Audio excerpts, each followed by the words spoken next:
just like any other Sunday, after a game, obviously, very disappointed in the outcome, and in particular, the group that I coach, and it was a rough day, and it's part of the game. I'm not saying that's a norm, or would ever want it to be a norm, or want that to be an exception, certainly, to have a day like that. But like, as part of this game is you got to bounce back, and so you process it. All you can do is just go in there and just kind of swallow the frog, so to speak. You just got to eat it, and just say, this isn't real pleasant. I'm going to watch it, and I'm going to learn from it, and it's going to make me better. And I'm not just talking about just Luke, but myself and us as coaches and et cetera, on down the road. But so then you swallow it, you get it, you flush it, and then you turn the page to your next opponent. And so I think from that perspective, it's a normal week, and that's how we're going to proceed. Is we got to get better. How do you help a relatively young quarterback from being discouraged or losing confidence after that? Yeah, I think when you watch the film, you see how just the razor thin margin of error that there is in the game. So a throw, like the first, maybe the second pick, I think the fade to Casey, it's underthrown by a yard. If it's thrown a yard further, we probably turns into a 50-50 ball. A yard and a half throw, it's probably a 70-30 ball, and we just underthrew it. That's things like that. As long as you know the root of what happened and you can fix it, you can fix it. That sounded really stupid when I just said that, but as long as there's a root and you understand what the root cause, was it decision based, was it throwing based, was it route based or whatever? When you can get down and peel it back and have an answer, and we do, then you can get those things fixed. And so I think that part was encouraging. That's how you approach it with. Say, look, this is real concrete. This is not abstract. Like, okay, if we do this, this, and this never happens. And so I think when you do that, you give players confidence, and that's the truth. When most mistakes happen, there's a root cause of it, and there's a root solution. And so I think we felt good about how we corrected that in film. When you look back at those, were they more decision-based? Were they more a hybrid? Yeah. There was the throw-based. One was certainly decision-based. And the first one that we threw, the thinking wasn't flawed, but the decision was. And so as long as your guy can give you good answers, and Luke's always been great to give feedback on all the mistakes he's ever made or the things he does well on the field and practice. Certainly learned that when he sees something, there's a reason why he does it. And but sometimes your greatest strength can be your greatest liability, and a couple of times you probably saw too much and probably overreacted to it, and he'll learn from it. You've got to know him pretty well, I assume, over the course of the year.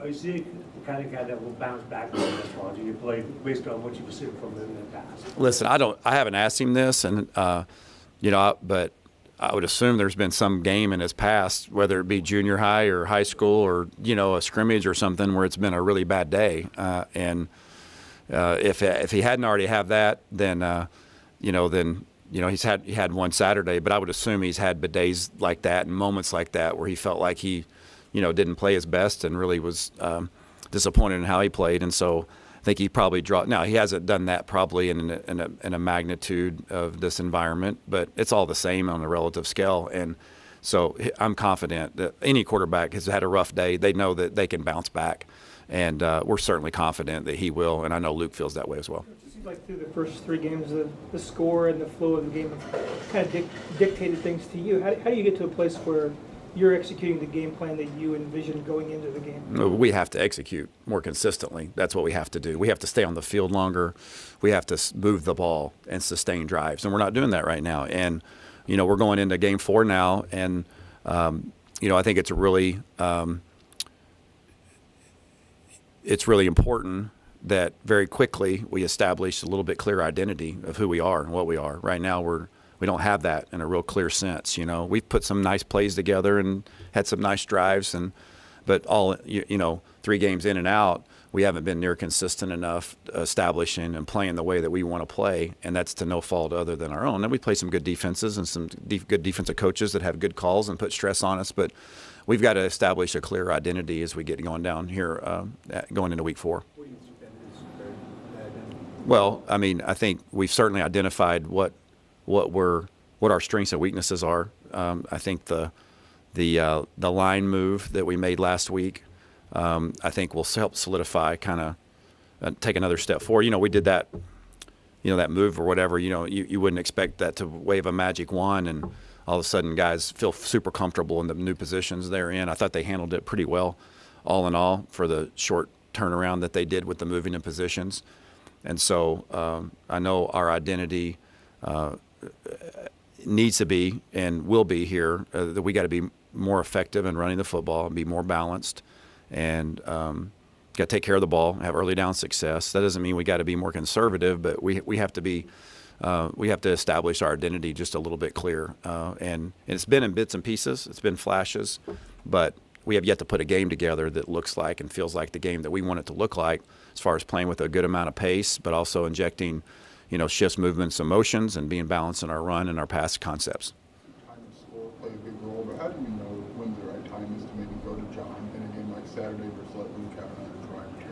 Is there an indicator for you? Not really. I mean, I think that was just kind of the point where, like, look, okay, you know, the last mistake, you know, was when we were backed up in third and whatever, and you know, I mean, it was like a perfect storm of events there in a negative way. I mean, I think Luke saw Casey open. The defender kind of slingshotted himself in front of Casey at the last minute, and I think at that point in time, you know, I just made a decision, and Coach and I just kind of talked quickly about it. It was a knee-jerk reaction. I told Luke this, was like, listen, it's been a rough day. We're going to give John an opportunity and just let you kind of digest this. I think anything else out there was probably not really fair to him, to be honest with you. You know, it's like, it's been a rough day, and like, let's recover, let's regroup here, and sometimes you got to do that. And so he understood that, and I think John came in and did a nice job for us. And you know, I think his emotions were really pumping, and his energy was pumping early and settled in. And John, we know who John is. He's going to compete, and he's a veteran guy that understands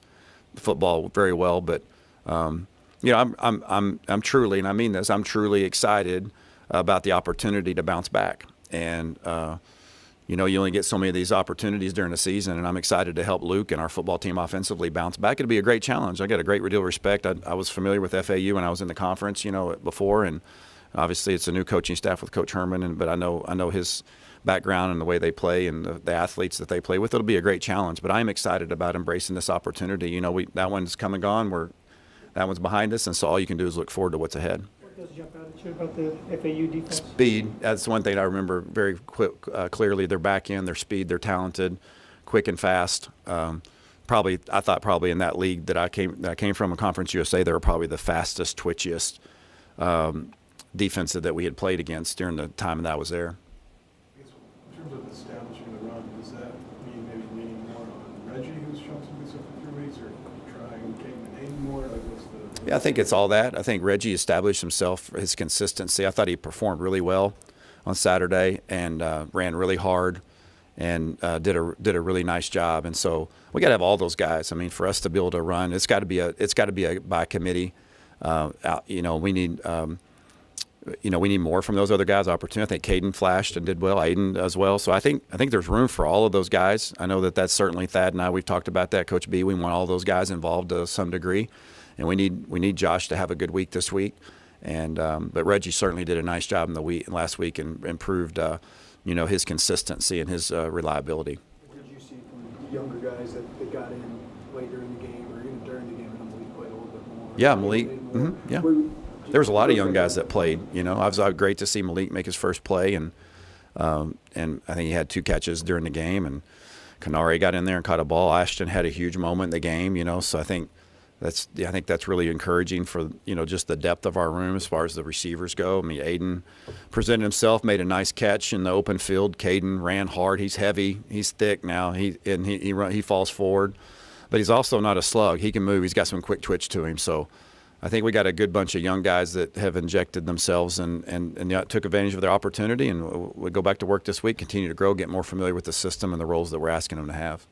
What kind of led you to make those tweaks in offensive line? What will a full week mean for those guys? Say it one more time, I missed that. Yeah, I guess what led you guys to make those offensive line tweaks, and what will a full week mean for those guys? Yeah, a full week will be great and beneficial, to build just to be able to practice at their spots and to be familiar and comfortable. And really at the end of the day, I mean, we're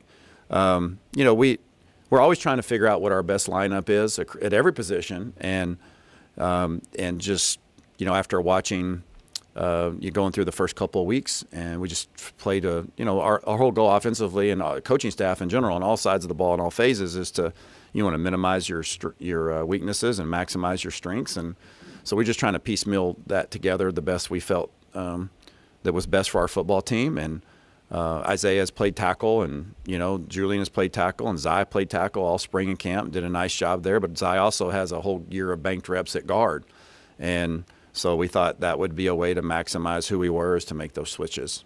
Eric, talk about establishing your identity. You've been in 11 personnel so often this year.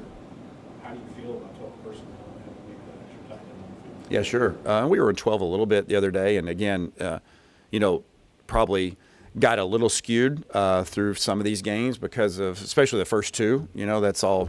Yeah, that's from the score a little bit. So, we want to be an 11 and 12 base team, and 12 has not showed up near as much as 11 probably for some of those reasons. But I'm extremely confident in our 12 personnel grouping. I think we got 4 tight ends that can play and play good football for us, and they all are on the field on Saturday. So I think that's something that we've got to continue to have multiple groupings. I think we played in 3 groupings the other day, maybe 4. I can't remember. We actually played in 13 personnel a couple of plays, which is something that shows confidence in the tight end group. But that is 12 is something that certainly we need to inject more, I think, into all groupings. We got to continue. We don't want to be an 11. We don't want to be just an 11 personnel grouping. We don't want to just run out there and run 75 or 60 of our 70 plays in 11. We want to be more multiple than that. And part of that is, we got to stay on the field to get more continuity and more execution to where we have more opportunities to do that within the flow of the series. Did you feel the offense overall made progress in how well it moved the ball outside of the turnovers? Oh boy, that's a tough one.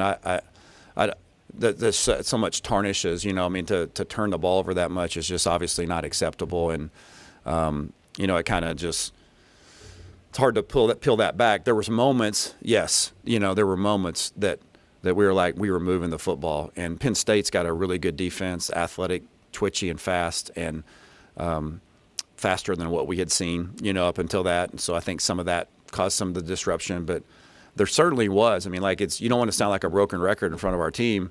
When I talked to them, there were signs of life. There were signs of good offensive play, but just not near enough of them. And then the turnovers just disrupted any flow that you had during the course of the game. And those are things that we can control. So the bottom line is we just got to execute better. Going into week 4, we've got to get to where we can have a more consistent operation for our football team to be effective. You say full week with the line at the new positions. Did you guys make that switch last Tuesday, or was it something that kind of? Yeah, I'm just saying a full week, Sunday, Monday, Tuesday, there was. Those guys had some ample time to practice, but nonetheless, that's a short week. It's short notice, and but to be able to have the mentality of okay, I just played a game on Saturday, and now Sunday I'm going to play this. It's going to be the same on Sunday and on Monday, and my preparation and how I'm thinking about I'm going to play this game and what position I'm going to play in. I think there's some merit to that could help us grow between what happened last week and this.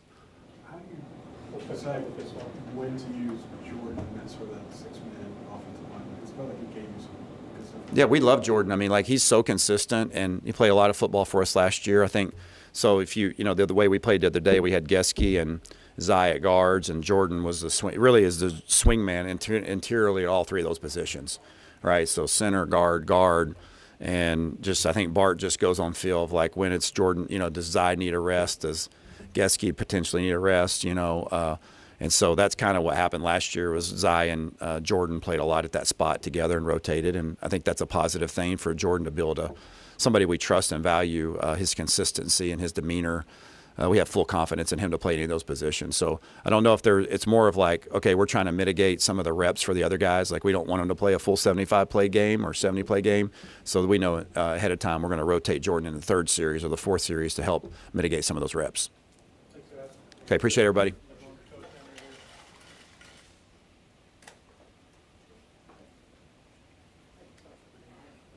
Coach Henry here, guys. So we'll start with a quick statement and then we'll roll into questions.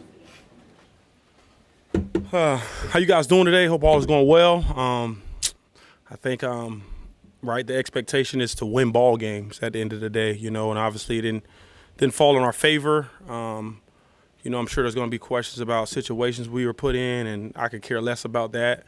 You know, from a defensive standpoint, the job is to be an extinguisher, right? Some goes wrong, some happens, right? Just do your job, right? Force field goals instead of touchdowns. Force no points instead of touchdowns at the end of the day.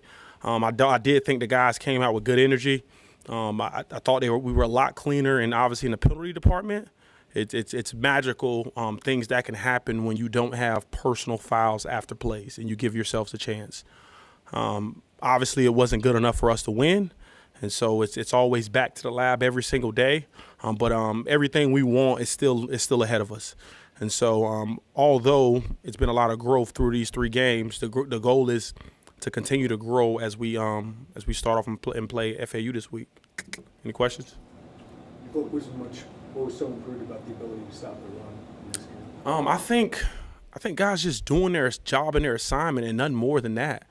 You know, I do think the first couple of weeks guys were chasing things, you know, and just fundamental routine things that we typically make. Guys are jumping out of gaps. They're just not being fundamentally sound, and it got exposed. And you get things like that get exposed against good teams, you know. And so obviously playing Penn State, right? They run a different offense than the last 2 we've played, but I think these young men, they wanted to be a lot more fundamentally sound and detailed, and obviously that was a point that we harped on all week, and it wasn't perfect by no means, and I still think we have to be better and we can improve in a lot of those departments still, but I do think the arrow is headed in the up direction as opposed to downward. You have a rotation there at nose tackle, several guys getting opportunities. What did you see from each one of those guys that got a chance on Saturday? Well, you try to, you know, with those guys being up front, they go so hard and it's a collision every single play. You try to rotate them to keep them fresh. Obviously, Denzel Jackson started off one, right, and as the game kind of went on, right, he's playing a lot of snaps. I think we had 80-some snaps during the course of the game, but you know, you throw T-Rod in there to make sure he's fresh, right? You get Said a couple of snaps in there as well. And so at the end of the day, like, the goal is to have a really good result. And I think you never want a nose tackle to play 80-some snaps. And so you try to platoon them and rotate them just to keep the freshest guys out there and the guys that give us the best chance. And I think for us as a defensive staff, just looking at, are there other guys that can help in that rotation as well? That's something that we continue to talk about as the week goes on. Tell you about your guys. There's obviously a lot of conversation after the first 2 games about where you were defensively to be able to quickly make those adjustments and turn that page. Well, I think our young men, you know, one thing that I've admired about them is, you know, they've had ample opportunity to lay down and quit and say game's over, right? And I want to just speak to Johnny Newton for a second. Johnny Newton could have came out of that game with 4 or 5 minutes left on the clock, but Johnny Newton didn't want to come out of that game. Right, Johnny Newton wasn't gonna come out of that game because that's how Johnny Newton is wired, and so it speaks to the kind of young men that we have. Obviously, we lost, but they don't really focus on the scoreboard so much. They got an opportunity to get better at their craft. They're gonna do that, and so obviously, as a coach, you appreciate those moments, but we just got to be better overall, so we don't find ourselves in those situations at the end of the game. You know.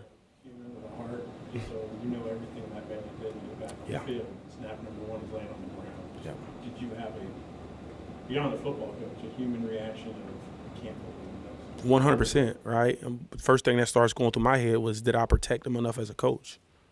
You know, obviously it was I'll let Coach speak to the details of it, but it was didn't want to see what happened happen, and it did not like it. Was very, very scared for that young man, whatever it ended up being. But it's unfortunate, man. I've been in those positions, and you know, like, you see that young man work so hard, and the way he worked and how he grinded, and to get back the way he did, and for him to go through that, man, it's tough and challenging. But obviously, he's still a student of the game. He's still locked in. He's still poised. He had a smile on his face yesterday. You know what I mean? Like, nothing really wavers. Like, nothing really messes with his confidence as a young man and player. But those are definitely some of the harder moments as a coach to see that, right? Obviously, he ended up going back in the game and ended up going down again. But it's those are always the tough ones, man. Obviously, we're going to talk about Yeah. his injury and Demetrius was on crutches, Right. but whatever the length of time, like, where do you find the depth in the safety room? Those are two guys that seemingly were kind of quiet. Yeah, man, good. They were good players. They're really good players for us. And I think throughout fall camp, we've been training a bunch of guys at just a safety position in general. And it happens every year, right? It happened last year at the cornerback position. And you try to rotate guys and train them early in multiple spots. So when these situations do come up, you have answers for them, and you're not really like just pulling from a random position. And so this is something that we pride ourselves on in the offseason, dual training guys for exactly these moments. They happen every year.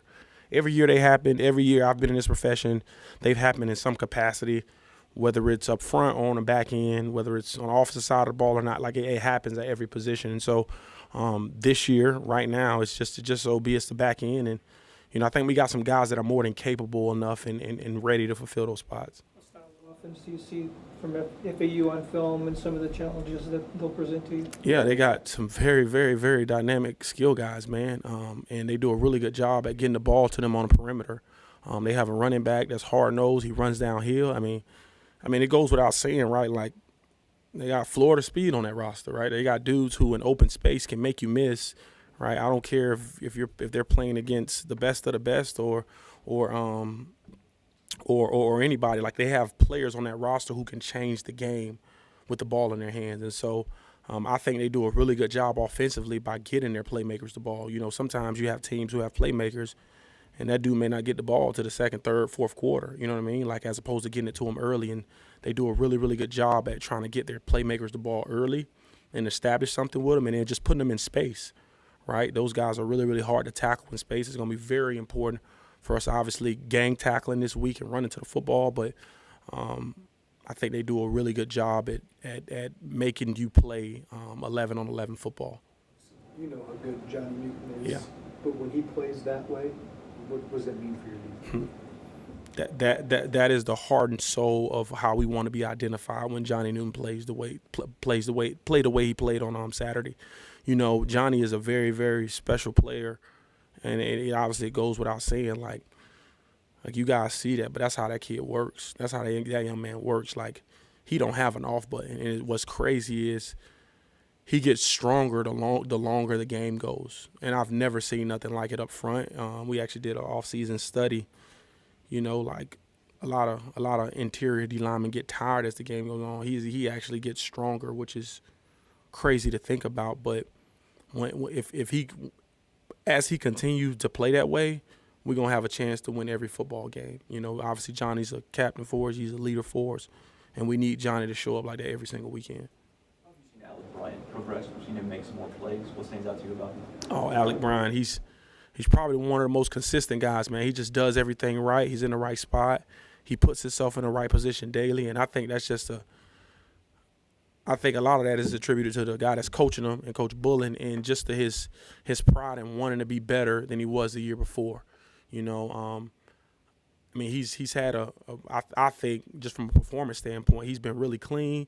He's been doing all his job duties and responsibilities, and so it's like really good for a player like that to come along, because as he does, you start to feed him more, and I think that with the rotation of those outside backers, right, you're going to continue to see that young man develop and grow in our system.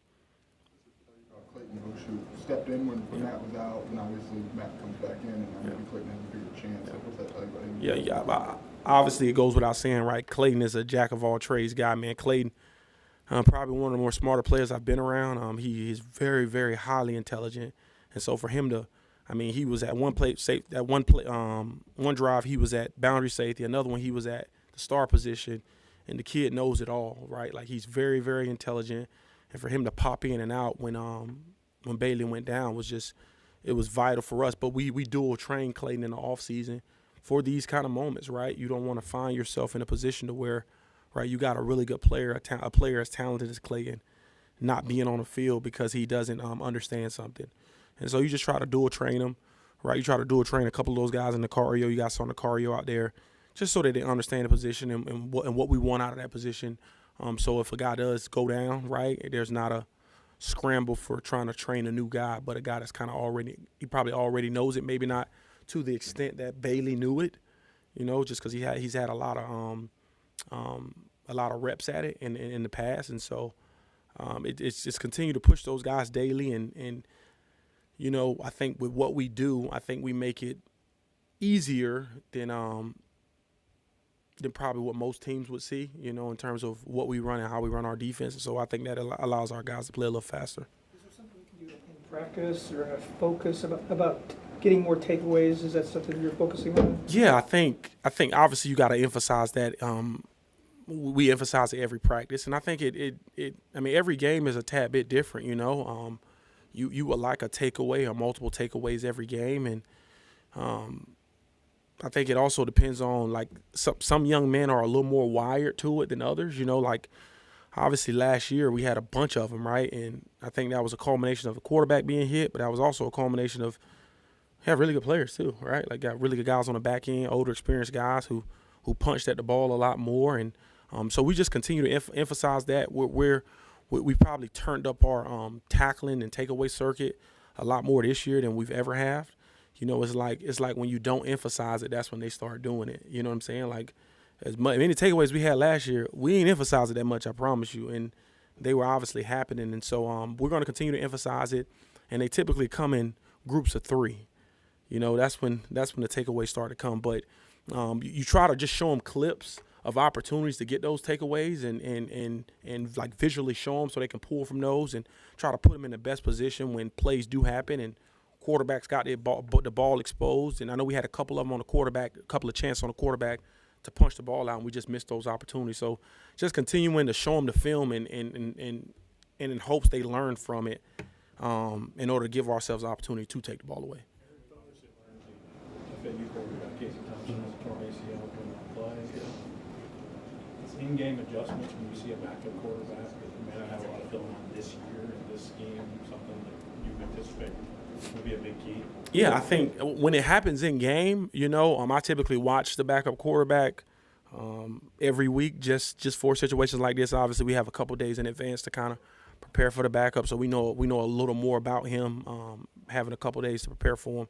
But when it happens throughout the course of a game, yeah, it is a little harder, especially for our players, because our players, they may have a couple of clips of the backup quarterback, but they've been studying the primary one all week, and if he hadn't got any reps, sometimes you got to pull from if he was at a previous school or what he did in high school just to see some of his mannerisms, and that's a lot harder. But a lot of that is picked up on the fly once he's thrown into the game, you know what I'm saying? And so it's when he's been at another spot, and if it's a coach that's there with him now, I think you can pick up a lot of those tendencies. But when there hasn't been no previous coach with him and he's kind of being groomed for this position and thrown into the fire, I do think it's a lot harder because you just have very little eval on him in terms of how he does things in his operation time and his cadence and how he presents himself in terms of when he's addressing the sideline. So just a bunch of small details that you try to gather throughout the course of a game once he is in a game, or if he's going to be the starter, or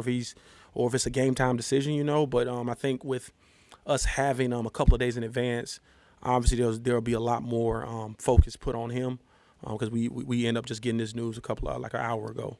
So. What's that linebacker receiver really show up in this game? What did you see from them while I was at the game? Well, I thought that. I thought that they rushed the passer a lot better this week. I will say I put them in a better position to rush the passer. I was really excited for them because I think that's their strong suit, and they were really clean in some of their drops when they had drops. And I don't know, I just thought overall it was just better detail to what we were asking them to do and how they did it this week, you know what I'm saying, and even throughout the course of the game. And I just thought they were a lot cleaner, just at the point of attack when they were rushing guys. They weren't just getting thick on them or running around them, whether it was speed to power or a particular move. I really thought they tried to cage the quarterback and make him throw from the pocket. Obviously at times got to feel a little bit and got to clean up some of our rush lanes, but I do think overall they were a little better. But that goes without saying. It also was a different quarterback back there, right? You didn't have DeQuan Finn running around in the pocket, right? You didn't have Jaden Daniels running around in the pocket. You had Drew Aller, who's just different. He's just a bigger target. You know what I'm saying? He moves laterally probably just as well as those guys, but not as not as faster down the field, and so it was some different techniques put into place, and I think our guys were able to hone in on that, and when they did get upfield and they didn't get past them, they were able to fall back in on some tackles, and I think Gabe ended up having a sack. Thank you, guys.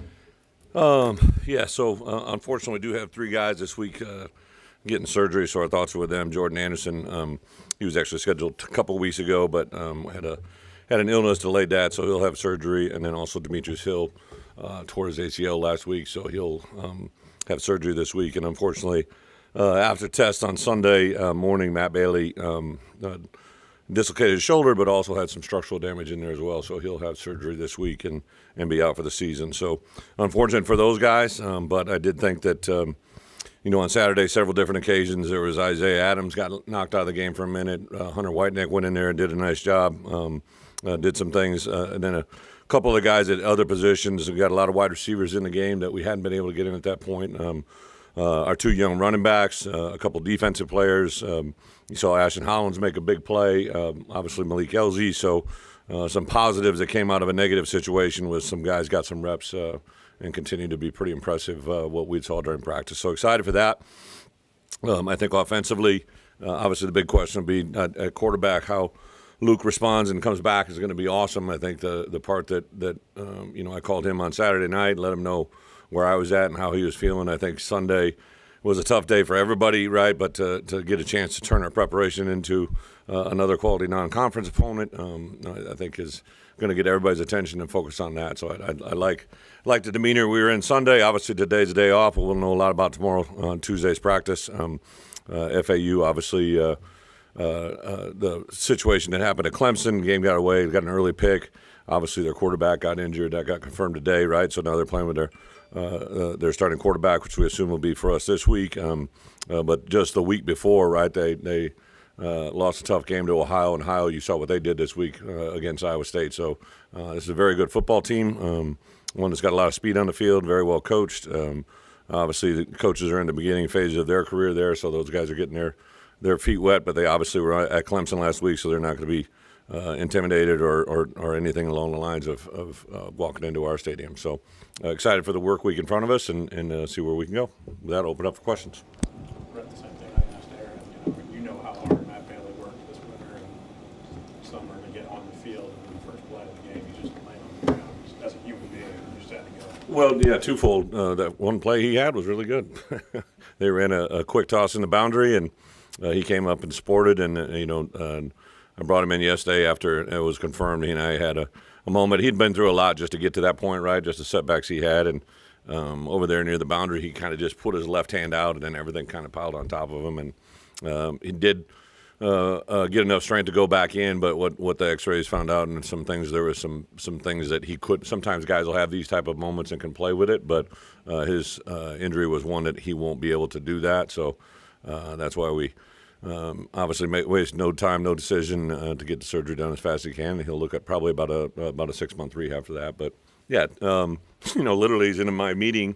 We're talking about the injury and the rehab, and had a lot of guys have this surgery that it's an invasive surgery, so it's going to be painful. And I literally get done talking about that, and he's like, okay, when I come out to practice, where should I stand to get the maximum amount of learning? He literally flipped a switch like that about what he could do to become better over the next 6 months while he isn't able to play the game. So I'll give him some NFL projects, obviously watch some safeties that play similar schemes in our system and give him some things, because he does have a little, I'm not a doctor, but he does have a little OCD. He's going to be driving himself nuts with not enough things to do.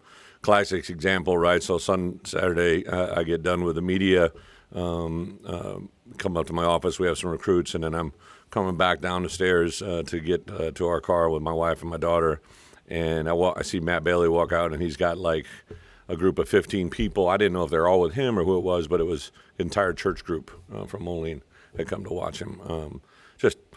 Yeah, it's good stuff, but tough. Coach, I know all games count the same, but is this one of those ones that is a must-win game for you to get where you want to go this season? I get the question, but I think from the outside world, that's probably one that you probably figured out from our room that this is the fourth game on our schedule. We talked about how the season lays out, right? We knew that we had obviously the opener, and then to go on the road to Kansas, come back and play a Penn State Big Ten game in Game 3 is unique, and then they have a non-conference opponent right behind it. But this is week 4 of 12.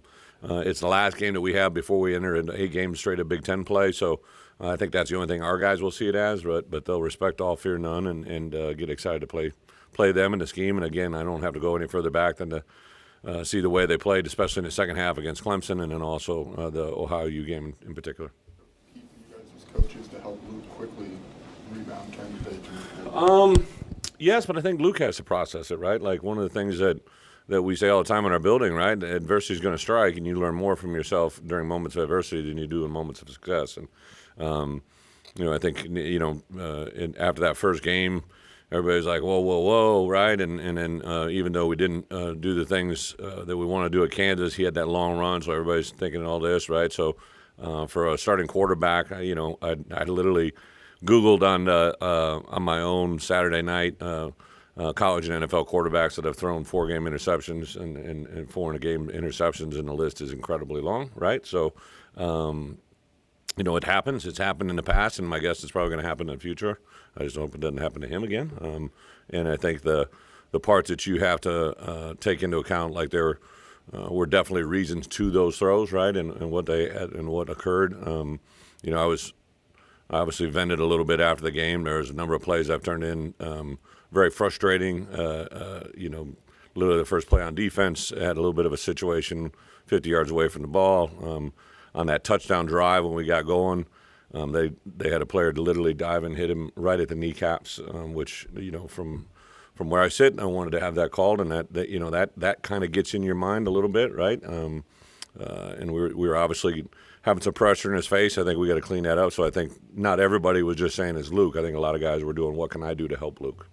We've heard you talk a lot about complementary football. Yeah. Haven't seen that as much this year. What's important? How important is that to get back to? Yeah, we need to see more of it, but there is a segment that I specifically showed to the guys. Last thing we showed. So when I get them at first on Sundays, it's usually pretty good corrective. Have big ears, big eyes, and learn. And then on the back end of it, before we jump into FAU, I showed them at the 6-minute mark, roughly the 6-minute mark. Our defense had a drive that had gotten in the red area. We made a stand and we blocked a field goal, right? The next series, our offense took the field and scored a touchdown, and made it obviously at that time was a 13-7 game. Our defense took the field and shut them out on a 3-and-out, and then they punted the ball to us, and we had a 2-minute end-of-half situation that we didn't capitalize on. And obviously, they had their longest play from scrimmage was the 133-yard pass, right? And that gave them 3 points right at half. But I did show them that's complementary football. Defense blocks a kick, right? Stops a field goal. We score a touchdown. We kick off. We stop 3-and-out, and that's what we can do, right? So we just got to do it for more consistency and in more areas than just one segment of a quarter, right? So that's very important. And then I think it's also important for us to realize, right? Like, I was furious on the 2-point play to Malik, because if we score that, it's a 15-point game with late in the fourth quarter. But we have, I believe, 2 of our timeouts, if not 3. And I know our guys felt that. I don't know if everybody felt that, but I know our team on our sideline felt that. So that was a very frustrating moment, because, again, that was one that I think we should have had another play. And then when it didn't, that kind of just was a microcosm of the whole day. Now with those 2 injuries at safety, what's that mean for your depth at the position? Yeah, so Demetrius had actually kind of been splitting time between Free and Strong. But when we knew we weren't going to have Matt in the game for the first 2 games, we really had repped Clayton, Demetrius, and a couple other guys, Nicario, at that boundary. And then obviously Demetrius goes down on Thursday and Matt goes down on Saturday. But we have had a lot of guys get reps there. I think Nicario, obviously Clayton's got a lot of reps there. You could also have Miles, you have Clayton, Resetich. There's some guys that have gotten some valuable reps there. It's good we have that many people now.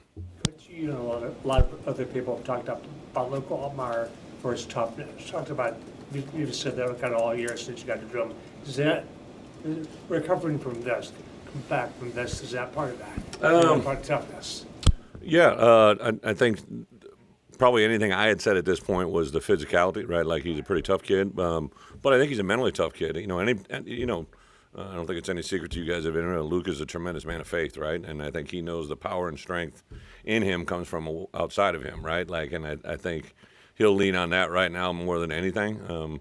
I think as coaches, as players, all we can do is support and improve him. I think Barry, if he didn't say it in here, I think he'll be the first to tell you that he's going to do everything he can to make it better for him, right? And take a self-inventory as coaches of what we asked him to do or not to do and how we can make that cleaner. And then it's all going to kind of collectively come together to hopefully have him have a chance to play better football on Saturday. That room is pretty supportive too, that quarterback room seems to be, with all those. Yeah, I don't think they I actually had Tank in this morning. Tank and I talk every day after lift, so we have a lift group yesterday, and then they lift. They can have a voluntary lift on Monday, and he said literally in this morning's group, Luke Altmaier was lifting with John Paddock, right? And it's just now sometimes adults can't handle it that well, right? But usually the players can handle it very well. You mentioned the pass pro, maybe cleaning some of that up a little bit. Do you feel like the moves you guys made going into that? Yeah, it's a good question. You know, I again, Isaiah Adams, I made reference to it. You're right. He literally started at every position now, I think, except for center, and he does play center. But he had never really played on the right side in active games all that much. He'd always been on the left side, left guard and left tackle, and a little bit of right guard. But to pop out at right tackle and play the way he did against that was by far, the most athletic front that we had played to this point. And for him to play that way, I think it's just a microcosm of why those NFL scouts are saying what they are about him. I thought for him, and then Julian, obviously you probably saw that he had a little bit of a cast on, right? Like for Julian, I thought he did some really good things for being in that situation as well. Zai really had only played guard because he'd been repping a tackle, so I think that Geske has continued to get better. I think Josh, this was his real first fire test with a team that was multiple and brought a lot of pressures and brought a lot of different things. So hopefully that the results of Saturday, success or failure, that galvanizes that group together a little bit better. And then I think Jordan Slaughter is another guy that continues to be impressive. And I tell you, Hunter Whiteneck did a good job when he was in there. Offense, Barry said, is still look for its identity 4 weeks in the season. Is that more just the way the games have happened, or what do you think needs to happen for that identity? Yeah, well, for sure, I think when I always think of it this way, when I hear an opposing team talk about us, right? Like usually there's some commonalities that come out, and I just haven't heard that so far, right? So if our opponents aren't seeing it, then it tells me that nobody's seeing it. And there's things that always fluctuate year to year, but I constantly harp on our building, right? Good teams do 3 things. They run the ball, defend the run, and cover kicks, right? And right now we really haven't done those 3 things. Obviously the kicks have been limited, but we haven't effectively run the ball consistently for 4 quarters, and we haven't defended the run for 4 quarters effectively, in my opinion. But there were some really good things, some good positive things. In the first 2 ball games, we had given up, I consider a big play, 20 yards or more, and we had 11 of those plays, and then several 19 and 18s on our defense. Through the first 2 games, and on Saturday we gave up 2 plays over 20 yards. We gave up a 33-yarder and I believe a low 20s. And that, for me, in football has generally been a good indication of you can have success. And no penalty fouls or no personal fouls on our defense. Yep. What strides do you feel like you need to make running the football? What strides? Yeah, just I think the biggest thing, obviously, is just the production on early downs, right? Like everybody understands, early downs to play ahead of the chains, to allow us to be in convertible 3rd down situations. I know we've been really close to making one break, and we just haven't been able to pull that through, like just literally an arm. One guy here, one guy there. Reggie, I thought, has been outstanding. I thought when I turned on the film on Saturday and then on Sunday, that touchdown run being one case in point, like he literally was contacted 3-yard line, and he drug 2 guys in the end zone, and 2 guys are dropping on him. There's a couple plays that he read out and bounced around the edge and made enough, early on in that first drive. He had a dead play where a linebacker shot through. He bounced around the edge and got a first down. I think, and, Brett brought this up to me, after the game, we select guys to come to the media, and Reg got out of there quick, probably had time or had people in town, and Brett reached out to him, and he said, literally, I just left. I'm already, halfway home, and he turned around and came back to do an interview with you guys. Reggie has just been so impressive to me since I've been here, and I just think people like that usually get rewarded in big ways eventually, and hopefully his day's coming. Get a bigger responsibility in the run game, or do you still want?